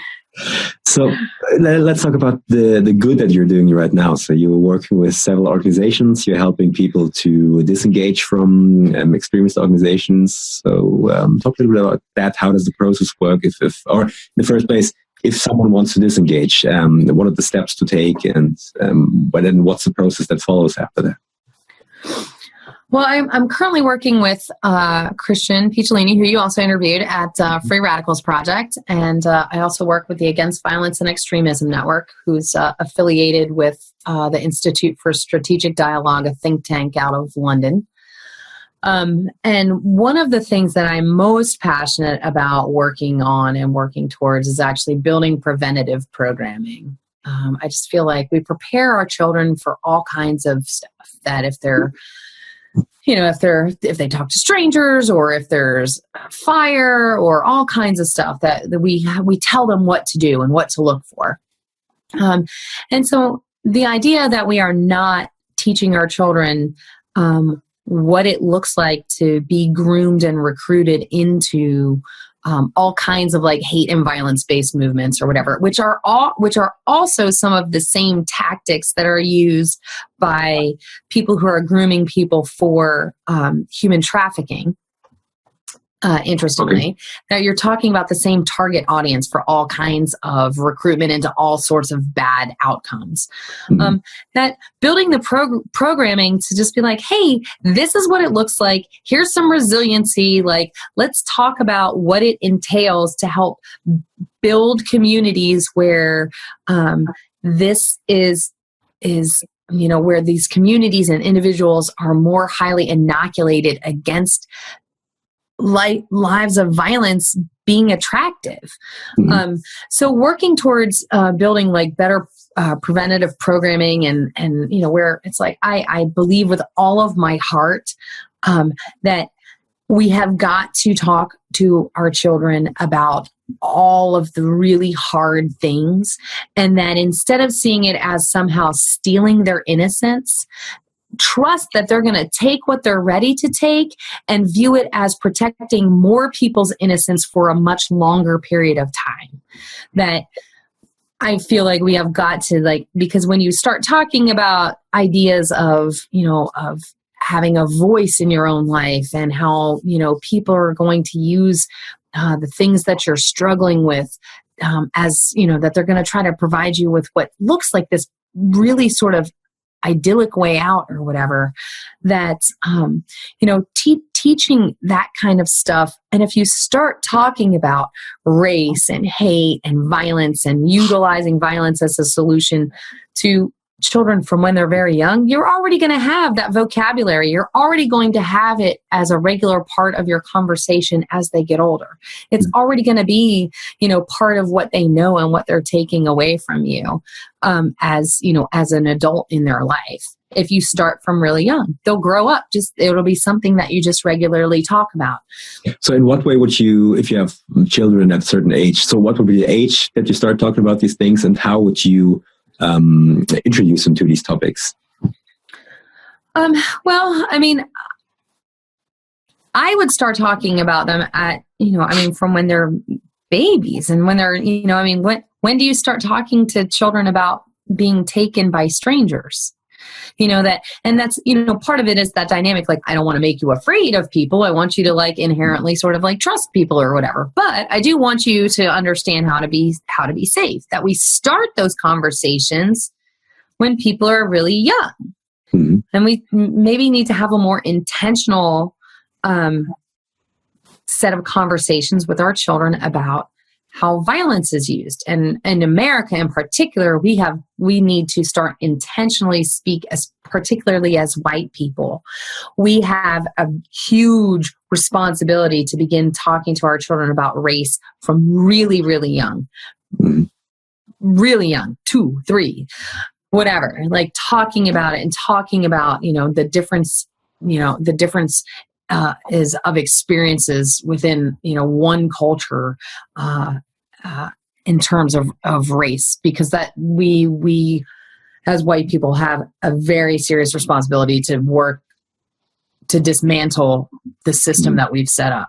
That it's our responsibility. It's not people of color's responsibility. It's our responsibility to begin to tear that down.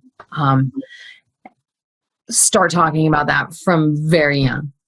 Because it's everywhere. And so heightening your awareness, from an individual perspective, heightening your awareness and educating yourself about white privilege and what it looks like and how it manifests, and, and how that plays out in society and in our day-to-day lives or whatever, and just talking about it. I've talked to my kids from when they were really, really young about marketing. That it's like, hey, try to identify what cereal do you most want? And they'll be like, this one. I'm like, do you notice how you pointed right at it, that it's at your eye level? And and it's got all your favorite characters on it from all your favorite movies. Why do you think that is? And I've made this very intentional so that they understand, like, you're being marketed to. Like, they're trying to get your dollars. And it's the reason. Yes. And so, like, they've grown up and they're not hyper materialistic, and they're like, oh yeah, like whatever, like they're not driven by brand the same way that a lot of other people their ages are, because we've made this intentional practice of like, hey, look at where stuff is placed. Look, there's that Coke can in that movie facing right at you. See that product placement or whatever? Mm-hmm. So just simply by talking about it, doesn't even need to be some sort of like intense, like terrible thing. That if you are watching TV and you're like, oh, wow, look at that. Like, those white people are depicted that way, and look at how that black person is depicted in this show. That person is depicted as, or like, the villains in Law and Order or whatever. It's like, like, let's tally up how many are people of color, how many are, like, how are these people depicted? How do we depict people in the media? Even just making it something like that, where it's like, it sets the sort of tone for questioning. Now, be prepared, because it ends up with you end up with teenagers who are questioning everything. But that's an issue. So get ready. Also part of the internet culture, you mentioned, forms habits.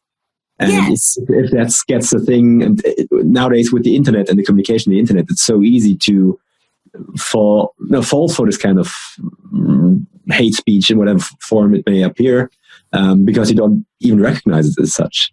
Yes.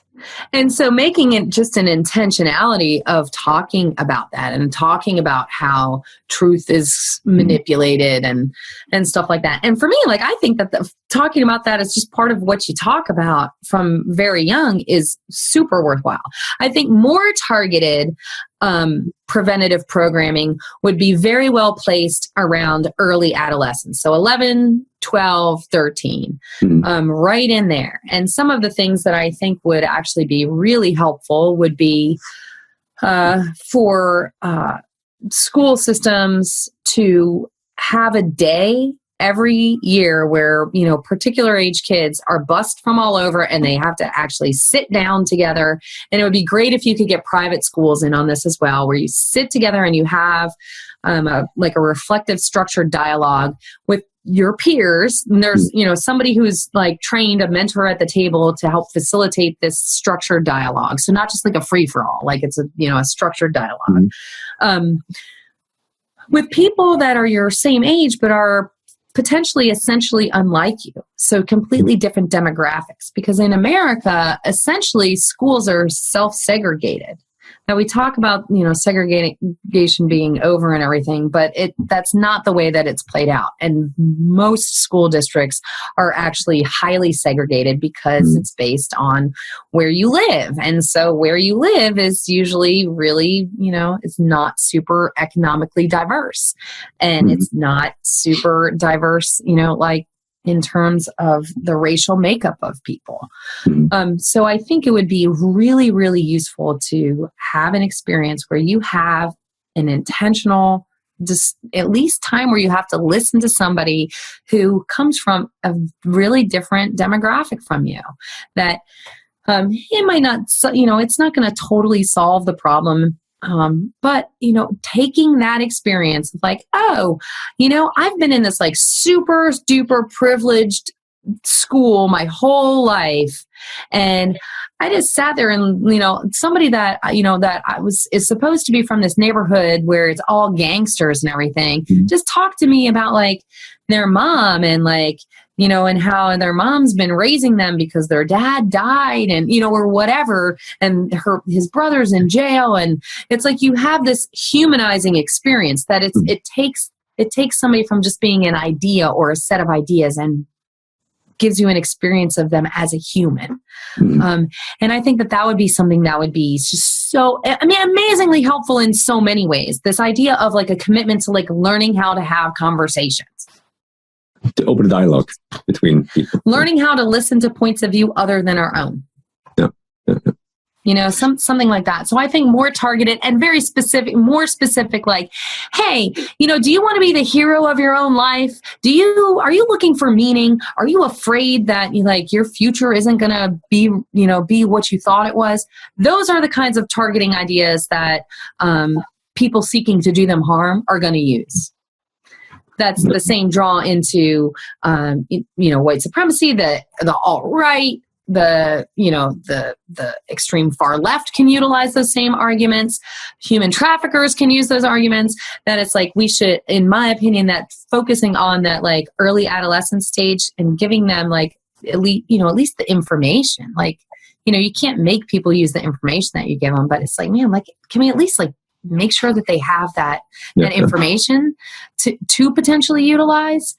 So that would be a good age, I think, to begin. Yeah. If your reality it's offered that's almost too good to be true, then at least question it to some degree. Yes. Fact check that. Yes. Which is really can we just teach everybody fact check everything ever? That.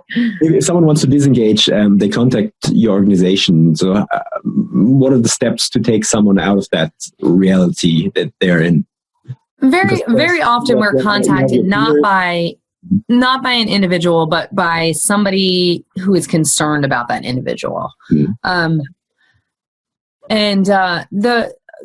There's a point in which, like I mentioned earlier, where people are sort of untouchable, they're sort of unreachable, that they're so entrenched and invested in their ideology that it's you can't just be oh, hi, I'm an ex-neo-Nazi too, come on out. But what can happen is that you can try to begin a dialogue with them. And this is true for, wherever people are at. The very first thing is to build trust with somebody.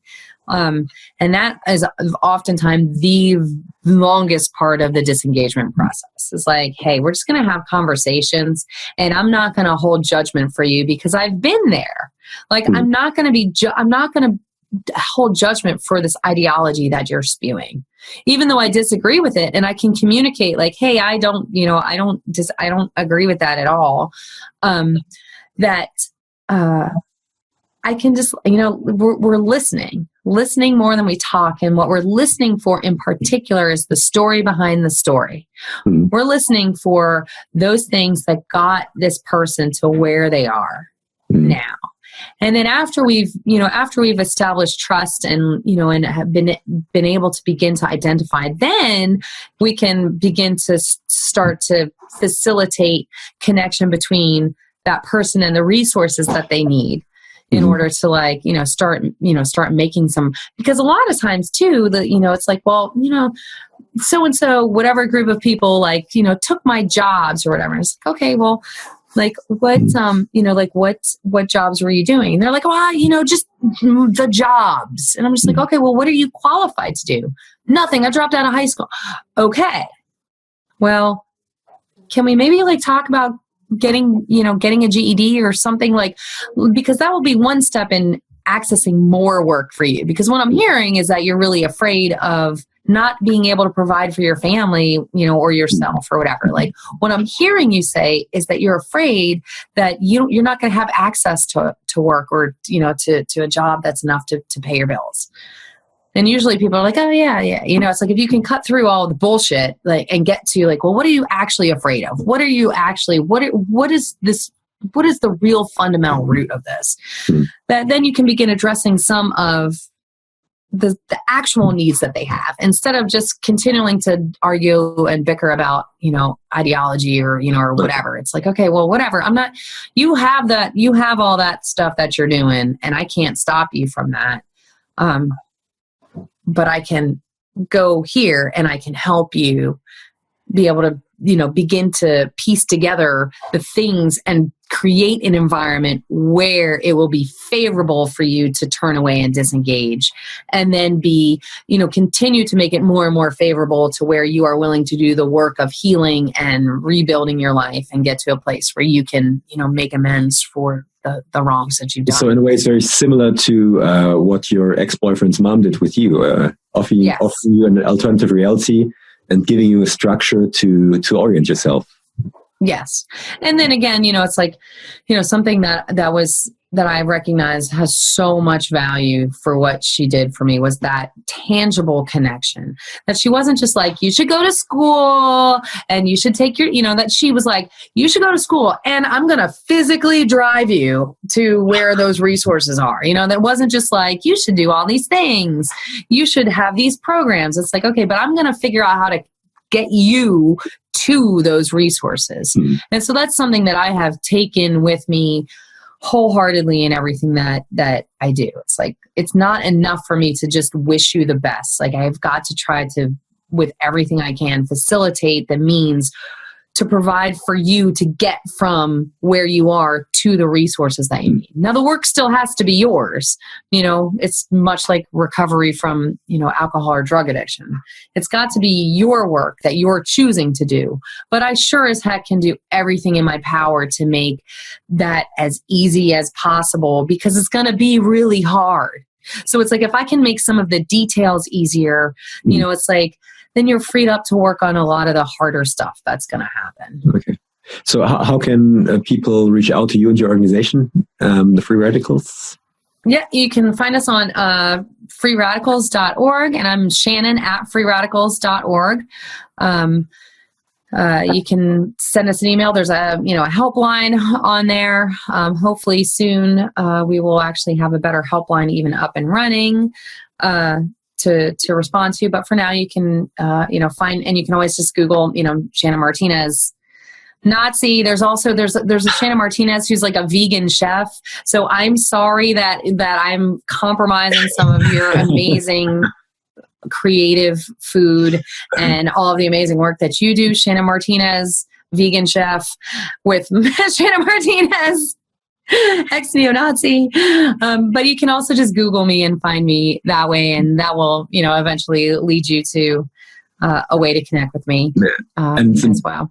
It's important to mention that if someone reaches out to you, that information is always being handled privately, so they don't need to be... It's always confidential. Yeah. Yes, it is always... the only time that it is not is that if there is a threat of imminent violence to other people or to yourself. That confidentiality is set aside for those two reasons, but those are the only two. Okay, wonderful. Jen, I know you got 7 kids waiting, so I just want to ask you 2 last questions that I ask everyone I'm talking with. And the first question is, this is a series of interviews with extraordinary people. So people who have a story and have a mission in life that inspires other people, that makes this world a better place, like you do. Who would you consider an extraordinary person that I might even talk to next? One of the most extraordinary people with whom I have spoken and gotten to know over this last year is a woman named Shanti Hodges. Mm-hmm. And she is the founder of an organization called Hike It Baby, which encourages families to get outside with their babies and kids and hit the road and get out on the trail with them, to get them out in nature, building nature connection and healing some of our generational woes through intentionally getting out on the trail. It grew from her stumbling across some people on a trail when her son was just a few weeks old, and her asking for help to put him in the carrier that she was wearing him in, to now a worldwide movement. There's just a crazy amount of hikes hosted all throughout the world every week. And it's grown into this, worldwide movement of getting people outside and on the trail. And just, she's somebody who's like passion for what she's doing and working on, and her commitment to just relentlessly working because she can see the good that is coming, and the value is just something that I admire so deeply. And the level of immense goodness that her choice to create this movement as she saw that it was a need that a lot of people have, like that it has impacted my life for sure in the way that I have been able to try to manage and deal with, yet another baby when I thought I couldn't have any more babies, to families all over the world. And I can't help but think that the kids who are the real recipients of the greatest assets of this movement are going to grow up just to feel, again, like this sense of community and a sense of purpose and a sense of like place in the world because their parents were committed to making sure that they got outside and get out in nature and so she's somebody that, I so admire her. I wish I had like even just a fraction of the energy that she has. Well, I'm sure with 7 kids, what you don't lack is energy. I still don't know where you get it. But I'll do my best to reach out to her and try to get her on the show. So thank you very much for that introduction. And my last question I always ask is, to anyone who's watching or listening, what's your final message? What's the message that's closest to your heart? I would like everyone to walk away believing that people can fundamentally change, that it is worth investing in people, that if I, with all of my flaws and shortcomings and immense defects of character, is able to enact fundamental change in my life, that it is something that we can all do. And even though that might be scary, because that might mean that you have work to do, that you can do it, but also that it is worth investing in when you see people who are just immersed in the worst things. Listen for the stories behind their stories and believe that they are capable and have the capacity for immense change. And the corollary to that, in the times that we live in, the other thing that I feel like is really important right now is for us to not lose hope. That because I know that fundamental change is possible, because that's my life, that we have got to remain hopeful, even in the face of so many things that would steal that from us. That there's billions of dollars invested in making us hopeless. Because a hopeful people is a powerful people. A hopeful people can move mountains because we believe mountains can be moved. And so whatever comes our way, so over the next, weeks, days, months, years, to not lose hope. That hope is the most powerful weapon that we have. And it will be the thing that brings us to the world that we all hope to be living in, and for our children and our, many generations to come to live in. Shannon Martinez, thank you for your openness and thank you for Thank you so much for having me. Bye-bye.